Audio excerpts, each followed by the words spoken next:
as I said, I am responsible and accountable for what we said for this organization and for this team. The leader has that responsibility, that accountability, and I wouldn't have it any other way. John, you told a few of us that you'd wanted to present to the board a plan where the team didn't make the playoffs, and they insisted that you come back with the plan where the team did make the playoffs. Can you elaborate on what your thinking was those summers? Yeah, I'm not sure anyone plans not to make the playoffs.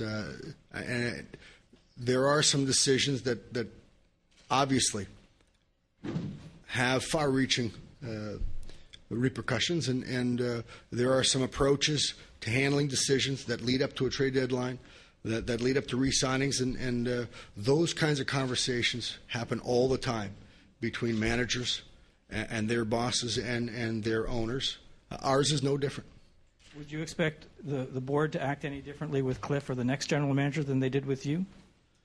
Well, I certainly leave that up to our board and Cliff, as you say, and mean this when I say it. I wish nothing but the best for the Toronto Maple Leafs.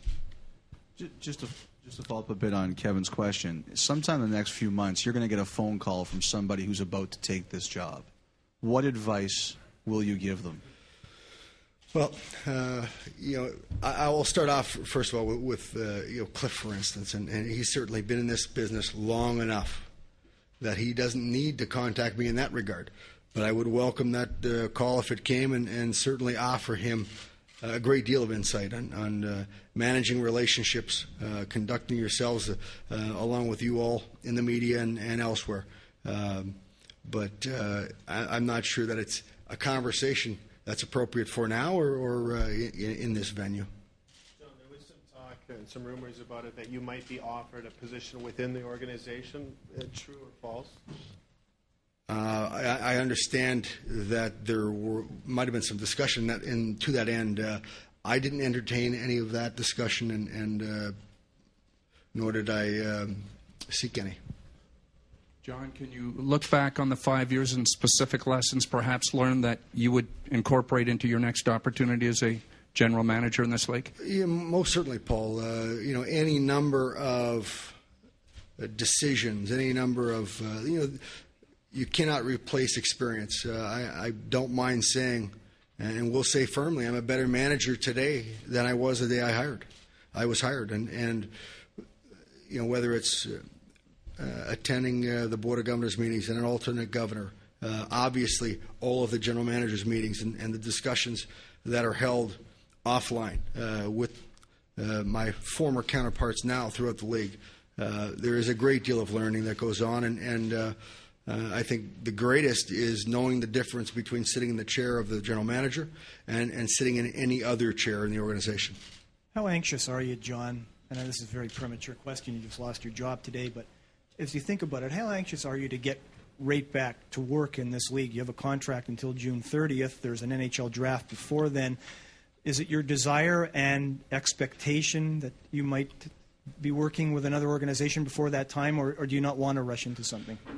Maybe a shade premature to get into that conversation right this minute.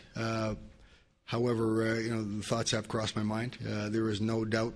I've been involved in this business for many, many years, as a player, as an agent, as a scout, as an assistant general manager, and now as a manager. And I certainly don't see my future in any other business. I look very much forward to my next opportunity. And while that's not an expectation, certainly, I will be moving on and entertaining opportunities that are presented. John, through this whole process, it's been you've had to at least been. It must be refreshing a little bit to see the support that you've received from around the league, notably other GMs. A number of people have said that at the GMs meet or the Board of Governors meetings out in Pebble Beach, that a lot of GMs were coming up to you and offering their support. It does mean a lot. Certainly, the respect to your peers in this business means a lot. It goes a long way. We're all competitors and fierce competitors at that. But there is a true level of respect amongst managers, and I'm proud of the way I've handled myself, and see no reason why that won't continue in the future. John, you said that you feel you're a better manager today than you were 5 years ago with the experience that you've gained here. What do you say about the theory that a first-time GM shouldn't be hired in this kind of market, given all the pressure and demands? I certainly don't subscribe to it.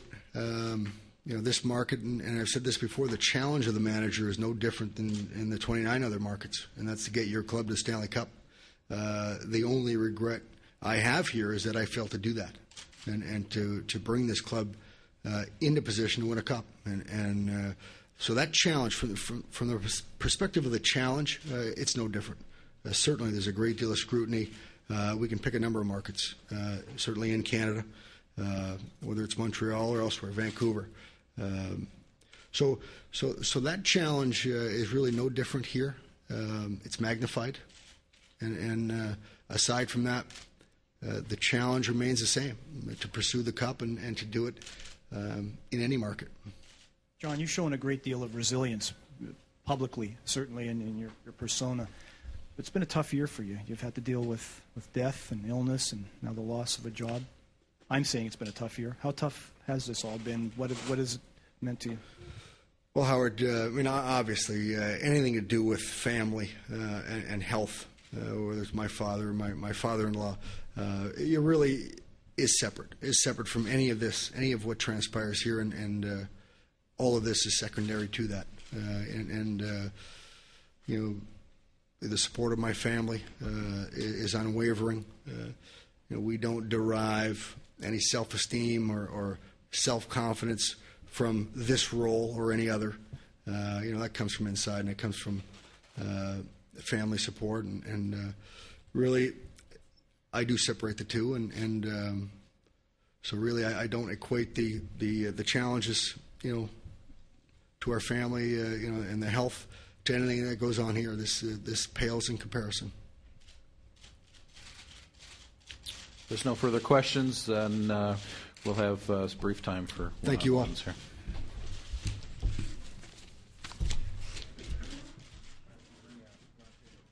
So John Ferguson addressing the media. August 29, 2003 became the 12th GM in Leafs franchise history. For more on today's news, log on to www.mapleleafs.com.